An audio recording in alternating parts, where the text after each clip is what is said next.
the clotting time of a normal plasma at 340 nanometers, 405 nanometers, 575 nanometers, 660 nanometers, and 880. And what we are looking at is not only the timings which is on the table, but we are also looking at the shape of the clot that is formed after the time is produced.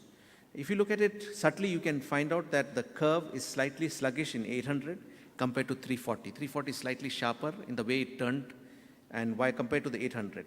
Now, that is as far as normal plasma is concerned, but when you look at a hemophilic plasma where the APTT is prolonged, also the hemophilic plasma is able to produce a curve, and you can see that as the wavelengths increases, the sluggishness of the curve increases. So that means at 340, the clotting will be detected at a faster rate compared to 800, where the 800 takes its own sweet time to understand the clotting process and record the clotting very well. This can be useful when you have low fibrinogen or abnormal fibrinogen, where the clotting process happens very slowly, so that if suppose the clotting is not detected at 575 nanometers, it can immediately go to 800 and probably record the process, thereby not having that irritating message called no clot detected. It will definitely give you a clot.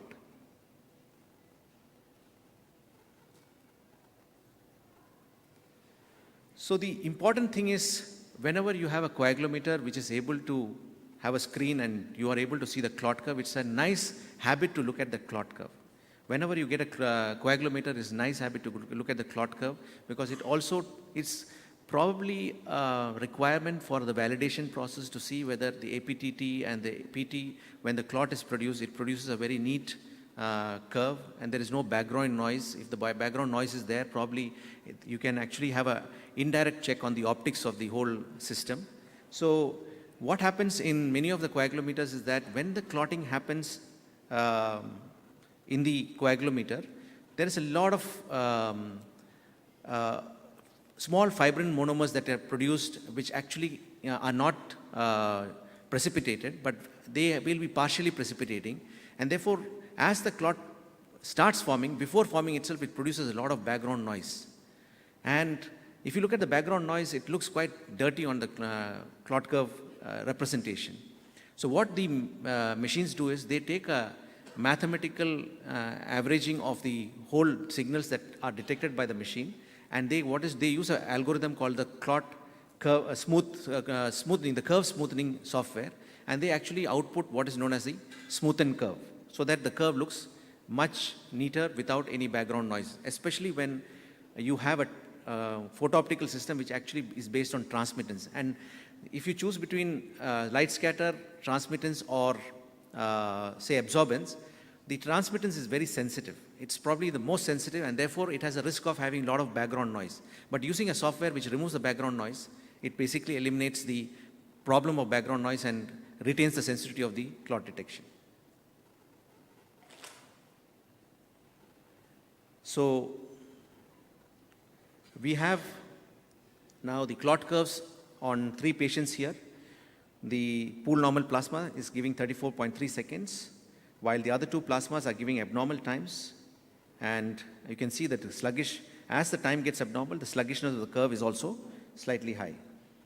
And you actually find out that these patients which are having abnormal times are patients with hemophilia with a factor VIII level of 1.5, that's moderate hemophilia, and the other one is less than 1%, severe hemophilia. So basically you can get some idea that if a patient is not severe hemophilic, probably the APTT timings may be shorter compared to the severely prolonged times in severe hemophilic, as well as the fact that the curve you can see is probably slightly sharper. But at the same time, I have got a set of patients here, 6 patients, all of them are severe hemophilics. All of them have less than 1%. And if you look at their APTT timings, they are all over the place, ranging from 98.4 to almost 228 seconds. At the same time, if you look at the shape of the clot curve, it's different. Doesn't mean that 228 clot curve may be more sluggish than probably the 98.4. In fact, if you look at it, 98.4 looks very sluggish compared to the 228 seconds clot curve. So this basically could be a tool to identify phenotypic heterogeneity in severe hemophilia. We know that all severe hemophilics don't bleed. About 10 to 15% who have no factor VIII hardly bleed. So is this one simple method of identifying those patients who hardly bleed? Now coming back to these patients again, here you have patients with various degrees of factor VIII deficiency, 6.8%, factor VIII of 3.3%, factor VIII of less than 1%, and factor VIII of 1.4%. The timings may not actually reflect the degree of deficiency. For example, the less than 1% is giving lesser times compared to the 3.3% and 1.4%. So basically that doesn't mean that more the time is prolonged, the greater is the deficiency. No. So that is one thing we can clearly make out from these, that the degree of prolongation of time may not be directly proportional to the degree of deficiency, as you can see here, because an APTT of 130 is quite much prolonged compared to the 96.3, which actually is a patient with severe hemophilia. At the same time, if you look at the clot curve pattern of the patient with less than 1%, which gave a shorter time, the shape of the clot curve is much better compared to the moderate hemophilic. And we expect the moderate hemophilic to be less symptomatic than a patient with severe hemophilia. In this situation, it was the other way around. The patient with moderate hemophilia was far more symptomatic compared to the severe hemophilic, who was hardly symptomatic. And in fact, the one with the 1.4% moderate hemophilia had fixed flesh and deformity because of continuous bleeding. So if you look at the clotting pattern, the clot curve analysis, that may probably reflect why the patient was more symptomatic compared to the patient who is in less than 1%. So the limitations of existing standard laboratory methods like PT and APTT is, we know that in vivo clotting is initiated by tissue factor, and that too in much smaller doses. The PT reagent that you use uses almost 100,000 to 1 million times more tissue factor than actually that is required for clotting, and not by contact activation as in APTT. So that's the non-physiology part of these tests. And actually the process is amplified by factor VIII and factor IX. Conventional clotting tests only reflect the initiation through one limb of the clotting process, either the extrinsic pathway or the intrinsic pathway, and not its entirety. So when the curves, the line goes straight and the curve starts forming, the clotting is detected. But what happens after that, we are not bothered, because we are only interested in the timing. So therefore, conventional clotting tests only reflect initiation of the clotting through one of the limbs of the clotting process and not its entirety. It does not represent the entire coagulation process, the velocity and acceleration, which actually the curve can tell you the velocity and acceleration. And significant changes to the clotting process are missed, especially the efficiency of thrombin generation. So if you look at the thrombin generation test, which is a real-time measurement thrombin, you can see that the thrombin in a normal plasma is produced in a sharp ascent, and then it immediately dissipates. So you can see that as the clot is detected, as the clot forms, the thrombin is generated very fast and dissipates slowly. And as you have deficiencies in factor VIII levels, you can see the sluggishness of the thrombin generation. So if you can see that as the factor VIII level decreases, the amount of thrombin that is produced, the time to the peak thrombin as well as the time to peak can also directly relates to the factor VIII levels. There are other tests which are looking at global hemostasis. The whole role of red cells, platelets in coagulation is called the thromboelastometry. And there also you can see that good clot formation happens at 30% of factor VIII.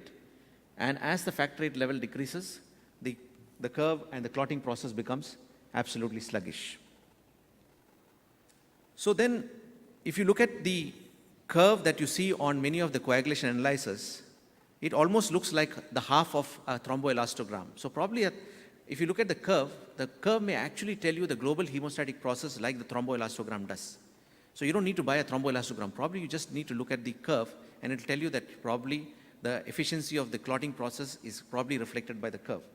So if you look at the curve for any, so this is a coagulometer which does it by the process of either the light scatter or absorbance or optical density, and this is the coagulometers which does it by transmittance.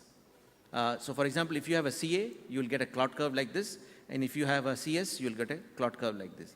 So here is the process where the clotting is initiated, and as far as you are concerned, that is all you get to see, the timing. But, so the clotting is initiated here, the APTT is timed here. So in the machine, the coagulometer will tell you that APTT is this much, but if you actually go to that particular time, then it will tell you, then you can ask it to show you the curve. Then you can see the curve. So APTT is timed here. At the same time, you must realize that there is a slope. The slope is actually the velocity of the clotting process. It tells you the rate at which the clot is formed, and the degree by which the turning happens is actually the acceleration of the clotting process. So if I show you some examples, here you can see the thromboelastogram almost is like the half of the curves. So now you must realize that there are a lot of tests that are likely to come up which are called as global hemostasis tests because the physiology of coagulation is changing. So the global hemostasis tests are those tests that reflect global hemostasis like thrombin generation test, thromboelastogram and clot waveform analysis. And they have, as I showed you, they have shown linearity to their measures with factor VIII levels in spike samples at low factor levels. There is limited data on such responses in non-spike samples, that is clinical samples, and people are looking at various data coming from various centers to see the impact of this test.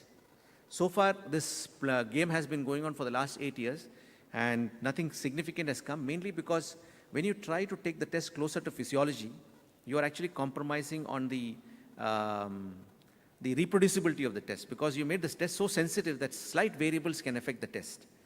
So when I also got into this game, I realized that it's so many big players are playing and nothing has come out. So I started looking at the story of PT and APTT, how Quick played around with prothrombin time and how Brinkhouse played around with APTT. And I realized that they also knew physiology and they also wanted tests to be closer to physiology, but reproducibility was a huge issue. And they improved the reproducibility of the test by making the test lesser and lesser and lesser sensitive. So I think probably the new generation is also going to go through that game again. So now, if you look at the phenotypic heterogeneity in patients,